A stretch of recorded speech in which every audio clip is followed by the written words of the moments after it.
Então, estamos no nosso segundo episódio do nosso BR Calcast e hoje com o Dr. Diogo, que representa a Paulo e Bactoli Advogados, que são o grupo de advogados da BR Cal, nos representando aí em contratos globais. Nossa expansão tem sido mundial, né, Dr. Diogo? Então, eles têm feito um trabalho incrível na área civil, na área tributária, na área trabalhista. Tem sido um parceiro, mais de um ano de parceria. E a gente tem visto o resultado aí do corpo jurídico dele no nosso dia a dia. Incrível a nossa parceria, tem dado bons frutos. E hoje a gente vai falar sobre cobrança. A BRCal está atuando agora no setor de cobrança extrajudicial e judicial. E eu convidei o Dr. Diogo para falar um pouquinho sobre esse cenário tão comentado que é inadimplência, cobrança e devedor. Dr. Diogo, se apresente. Tudo bem. E vamos lá.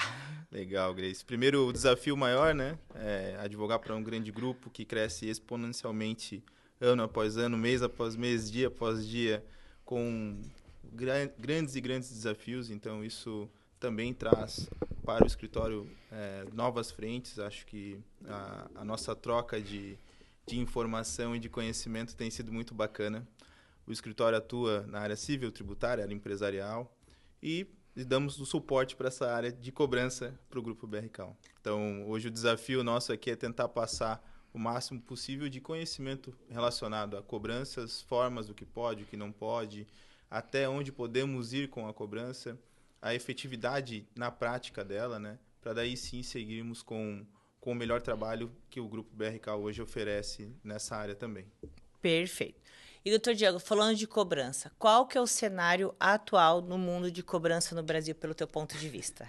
A gente vive no meio de uma crise, né? Sim. Então, o crescimento, infelizmente, né, nacionalmente falando, sobre a inadimplência, ela tem sido muito grande.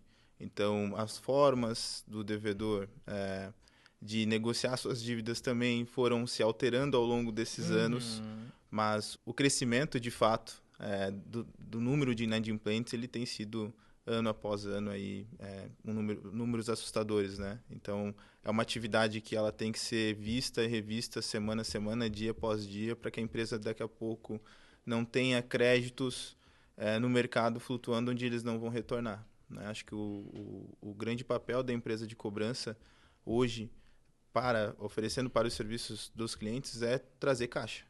Então, o quanto mais essa empresa conseguir captar esse crédito que está voando ou que pode aí se transformar num passivo, é o maior desafio.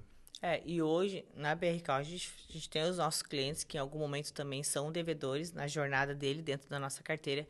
E a gente vê que empresas que nunca eram devedores, em 2025 estão se tornando devedores. Sim. Então, a gente vê pessoas que realmente têm CNPJ de 10, 15, 20 anos, em 2025, em algum momento, se tornam devedores. Questão do quê? Questão econômica do Brasil. Não sei se o doutor concorda comigo. Não, é isso mesmo. Acho que a questão econômica ela vai muito além. É uma cadeia, né? São várias engrenagenzinhas. Então, às vezes, a efetividade da cobrança, ou para quem eu cedi o crédito, se a minha análise de crédito está correta, né? Estou vendendo num crediário, estou vendendo para uma empresa, pelo histórico dela, em 2025 eu quebrei esse histórico, né? Assim como tiveram em outros anos passados empresas com dificuldade, né? Então, aumentou o número de recuperação judicial. Então, como eu vou recuperar dessas empresas que estão em recuperação judicial esses créditos? Então, tem total razão relacionada a isso.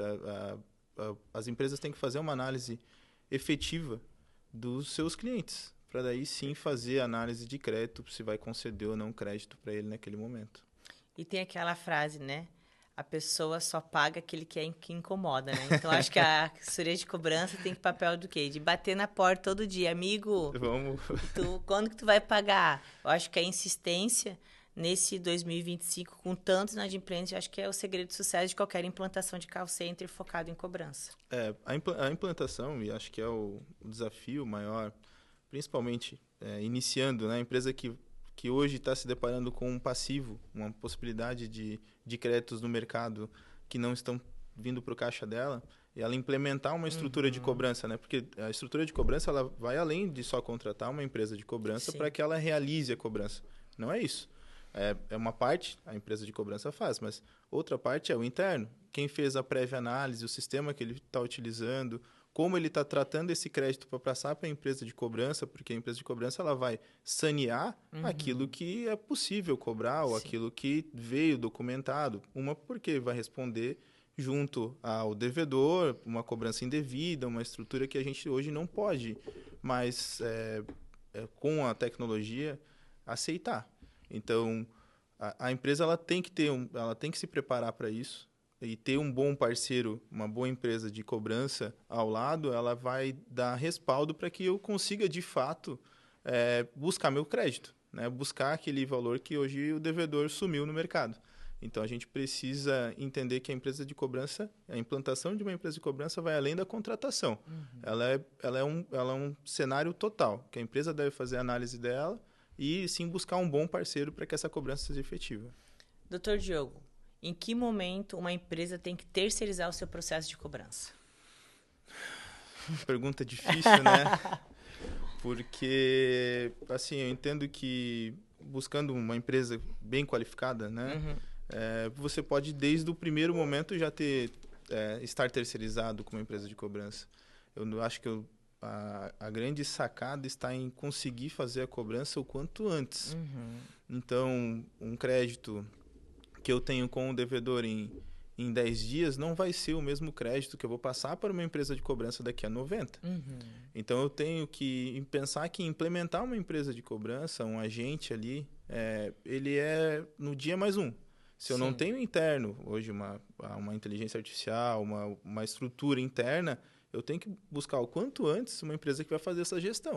Uma empresa da minha confiança, mas o quanto antes ela faz essa gestão. Vale a pena trazer para o interno num primeiro momento? Vale, porque o retorno, às vezes, é mais fácil. Só que eu tenho aí e vários poréns para essa implementação interna, que também é um desafio. Então, às vezes, o custo não vai fazer sentido para a empresa fazer primeiro uma parte para depois implementar, trazer uma empresa de cobrança, né? E quanto mais recente o débito, mais fácil de cobrar. Sim. Eu acho que uma cobrança de 30 dias, ela é mais fácil de receber do que uma cobrança de 150 dias. Exatamente. E às vezes a empresa fica aquele papel lá parado, porque a empresa tem uma saúde financeira legal e quando ela quer cobrar, porque está começando a faltar, ela corre para uma assessoria de cobrança. E quer que em uma semana a assessoria de cobrança cobre o que ele deixou 90 dias dentro da gaveta dele. Eu acho que isso é uma dor que as empresas de cobrança sofrem, que a empresa deixa aquele papel lá parado e quando o caixa aperta, que eles lembram de terceirizar e mandar para nós a cobrança. E aí tem o papel do quê? De localizar o devedor, de fazer a varredura, de estudar ele, saber qual horário que ele atende, qual é a capacidade dele de pagamento. E até o valor cair na conta do cliente, ele faz o quê? Uma pressão para a empresa de cobrança que ele não precisaria fazer se tivesse uma programação de envio de cobrança mensal. Não sei se tu concorda comigo ou não. Com certeza, né? O desenho dessa régua de cobrança, que é um termo que normalmente as empresas acabam utilizando, olha, vou aplicar uma régua de cobrança. A aplicação da régua de cobrança, ela inicia lá no momento que eu emiti a fatura para o cliente, né?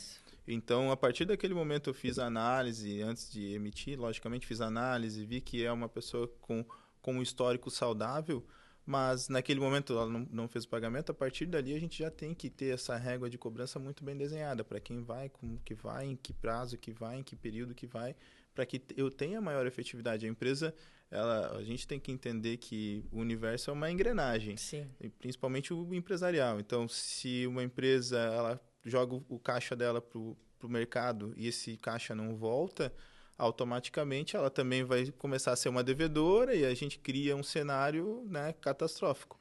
Então, a ideia é que não ocorra isso, que a gente tenha, de fato, essa engrenagenzinha sempre trabalhando, né? Isso é verdade. E a nossa amiga IA? É nossa amiga ou nossa inimiga no processo de cobrança? Eu entendo que ela é efetiva, principalmente para essa geração mais nova, né? A gente tem diversas plataformas, tanto de inteligência artificial ou de cobrança mecanizada e sistemas hoje efetivos. Acho que é um período que a gente tem que de fato, aproveitar, principalmente economicamente, pela efetividade. Mas a cobrança humanizada ela ainda vai ser necessária e quase que obrigatória. Então, a inteligência artificial e outros sistemas que possam gerar maior efetividade na cobrança hoje tem que ser adequado, né? Só que só a inteligência artificial recebendo uma mensagem de WhatsApp ou recebendo ligações e tal, talvez ela não se torne tão efetiva para de fato o devedor. Ele vai começar a travar essas ligações, travar essas mensagens e ele não é tão efetiva, né? Então ela é uma amiga, eu entendo que ela é uma amiga, principalmente para as cobranças que são a curto prazo, né? Acho que esse é o maior benefício da inteligência artificial hoje. Eu sou da geração dos 40, não sei se o doutor está nessa idade. Mas eu não suporto quando me ligam do 011, 00, xxx e põe: olá, amanhã vence a sua fatura. Sim. Você irá pagá-la? Digite 1. Você não irá pagá-la? Digite 2. Eu nem termino de escutar. Só desliga. Aquelas mensagens: amanhã a sua fatura do cartão de crédito fechou. Clique Sim. 1 para ver se você conseguiu abri-la. Eu não abro. Talvez a geração depois de nós possa ser mais prática. Uhum. Mas a gente tem, a BRK não faz só cobrança é um dos projetos, a gente tem projetos com multicanal, com multiplataformas, em vários idiomas, em vários sistemas, mas quando a gente vai fazer um evento, quando nós vamos fazer um atendimento, tem o bot que faz o nível 1, tranquilo, mas o cliente, ele ainda quer ser ouvido, ele ainda quer receber uma ligação de gente, Sim, não de robô. Exato. E eu creio que quando a gente faz algum projeto lá na BRCal e tem 100% robô, o resultado não é o mesmo. Um exemplo, a gente fez um evento que o cliente disse: eu quero que vocês só usem o WhatsApp. Foi 200 pessoas no evento. Quando nós fizemos o evento usando o telefone, chamando: oi, doutor Diogo, nós somos da empresa X e nós sabemos que você esteve aqui há um ano atrás comprando o carro Y. Foi mais ou menos umas 1.000 pessoas, né, Luan? A taxa de conversão foi muito maior. Sim. Então, eu acho que o IA, ele abre a porta, mas o que conecta, tanto na cobrança quanto no relacionamento, no atendimento, é a humanização. Sim, pessoas conectam pessoas, né? Isso. De fato, eu acho que a frase que a gente deve conviver dentro do mundo corporativo é isso: pessoas conectam pessoas. Então, a chamada humanizada, ela ainda é muito efetiva, de fato. Mas não podemos fechar as portas. Não, o IA vai ser nosso companheiro. Chatbots e tudo mais, a gente vai acabar sendo uma grande estrutura. Hoje até, pelo escritório e pela própria BRCal, a gente estuda neurocobrança, por exemplo, onde vou analisar o tipo do devedor, a análise de entender o comportamento do devedor, o crescimento dele, o porquê que não foi. Então, isso tudo facilita como eu vou abordar meu cliente posterior, né? Um cliente que ele já veio de uma certa forma por uma inteligência artificial, que adquiriu tudo através da internet, fez todo o processo e agora está entrando um humano em contato para ver, cobrar ou entender, fazer esse retorno ou chamar ele para uma compra ou pelo menos uma visita. Isso tem efetividade, isso tem que ser plausível e, né, de fato, economicamente retornável. Eu sou do tempo de quem devia tinha um caminhão de som na rua. Olá, fulano, favor passar na loja. Não sei se tu é dessa geração. Não. Mas ninguém ficava devendo. Ninguém deve, mas isso não pode mais. Ou então deixar um recadinho pra sogra: o seu genro precisa passar aqui na loja. Esse aí é um pouco efetivo ainda, né? Deixar recado com conhecido dá um pouco de resultado ainda. E a forma... Não abriu o assunto, né? Mas, assim, ainda é uma forma efetiva de se fazer. Então, o retorno humanizado, o que eu não posso fazer dentro da cobrança, contratando uma empresa que lida dentro do Código de Defesa do Consumidor, que tem consciência, que tem o respaldo jurídico, que tem treinamento, facilita. Sim. Né? Porque há formas, não vou chegar com um caminhão, mas eu posso, de certa forma, abordar de algumas maneiras aquela pessoa, não o constrangendo, mas para realizar que essa cobrança gere, de certa forma, a efetividade e o retorno financeiro necessário. Então, utilizar aí algumas ferramentas, não só a ligação, não só um chatbot, é um passo, né? Um passo muito importante para que venha esse retorno efetivo. Então, pode ser feito algumas ligações, há formas de se fazer, logicamente, acho que é o know-how da BRCal, né? Não cabe aqui a gente falar e abrir, mas dentro do Código de Defesa do Consumidor, dentro de toda a jurisprudência que a gente tem, legislação aplicável, você consegue fazer uma cobrança efetiva, ainda assim, só com a ligação. Doutor, uma pergunta. Até quanto tempo o devedor pode ser cobrado de forma extrajudicial? Extrajudicial, a gente tem um tema 1264. Agora eu posso estar falando uma besteira grande aqui do STJ, mas se eu não me engano é isso. Então, há o tema 1264 do STJ, onde cobranças extrajudiciais podem, mesmo que prescritas, serem cobradas. Não pode ser negativadas aí. A negativação também está nesse tema. Entendi. Então, a gente tem que entender o seguinte. É um tema que está em repercussão geral. E aí, quando a gente fala em repercussão geral, é toda e qualquer ação que discuta assim, olha, eu estou recebendo a ligação da empresa tal de uma dívida que já está prescrita. Mas a dívida é extrajudicialmente, eu posso cobrar. Eu não posso executá-la, né? Fazer uma cobrança judicial. E aí essas dívidas prescritas cobradas administrativamente da forma correta, extrajudicialmente, o STJ ainda não decidiu se eu posso ou não posso. Então, se ele não decidiu, as empresas ainda acabam fazendo a cobrança. Então, a dívida prescrita ela ainda pode ser cobrada extrajudicialmente. Judicialmente, aí não. Então, se eu tenho uma dívida de 2010, a BRK pode ligar cobrando? Pode. Pode. Sem risco. Ainda pode, sem risco. Ainda pode, até que tenha a decisão do tema. E se o devedor fala assim, essa dívida já passou de 5 anos, eu não vou pagar? Tudo bem, aí a gente tem uma grande dificuldade, porque realmente mas ele tem uma obrigatoriedade legal de pagar, sim ou não? Se ele tem uma obrigatoriedade legal de pagar, como devedor... Viu? Isso não estava no roteiro. Não estava no roteiro. Pegou o tema de... Eu preciso conferir o número do tema. Tá? Mas, de fato, o devedor não é obrigado a pagar. Não é obrigado a pagar. Não é obrigado a pagar. Até 5 anos ele tem uma obrigatoriedade legal. Aí porque a empresa vai poder fazer judicialmente e conseguir todos os meios legais para viabilizar aquele crédito, né? Não tendo mais esse direito, aí é ganhar na insistência, né? Entendi. Bater na porta, encher o saco do devedor. Nas ligações, na estrutura, nada muito agressivo que ultrapasse os limites da normalidade e da eficiência da cobrança. Mas que pode ser cobrado, pode. Mas ele não tem obrigatoriedade legal de pagar. Ele provavelmente vai dizer, devo, não nego, mas não pagarei. Porque a gente vê muito desconto, a sua dívida é R$1.000, kit por 50. Sim, exato. E aí há negociações, às vezes, até de créditos no mercado, chamado créditos podres, né? Então, empresas que cobram créditos prescritos por um valor irrisório, né? E aí sim fazem a negociação com o devedor de uma forma mais tranquila. Então, eu devia 1.000, agora a empresa me ligou cobrando 50, mas às vezes nem aqueles 50, judicialmente eles poderiam mais cobrar. Né? E aí o devedor acaba aceitando a negociação e a empresa que comprou esse título acaba tendo o spreadzinho dela ali. Né? Então, essa é uma prática do mercado bem, bem comum.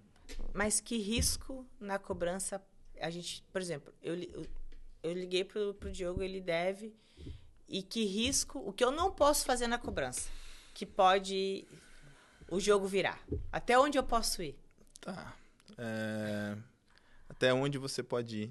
Você pode ir até sem causar dano jurídico. Exato. Até não causar nenhum constrangimento ao devedor. E se ele falar que está constrangido e ele não foi constrangido? Aí é matéria de prova, ter uma estrutura para gravação. Que é considerado dano moral. Exatamente. Então, a empresa que vai realizar a cobrança nesse momento, ela tem que estar ciente que ela tem que ter uma estrutura que dê respaldo para o cliente dela. Ligações gravadas. Exato, que ela não seguiu, né, que ela seguiu um roteiro, que ela não foi agressiva em algum momento, ou saiu do que a nossa normativa traz, né, Código de Defesa do Consumidor, utilizou uma comunicação clara, uma comunicação efetiva, né, respeitosa principalmente, para que aquele dano não ocorra. Né? Então, evitar alguns tipos de ligações diárias, às vezes muitas empresas acabam colocando lá para discar 30, 40, 50 vezes nos discadores automáticos, né? E aí esse controle se perde um pouco, isso já gera dano. Então, ter ciência de que eu posso buscar o meu direito desde que eu não ultrapasse o direito do devedor, muito embora esteja devendo, ele ainda tem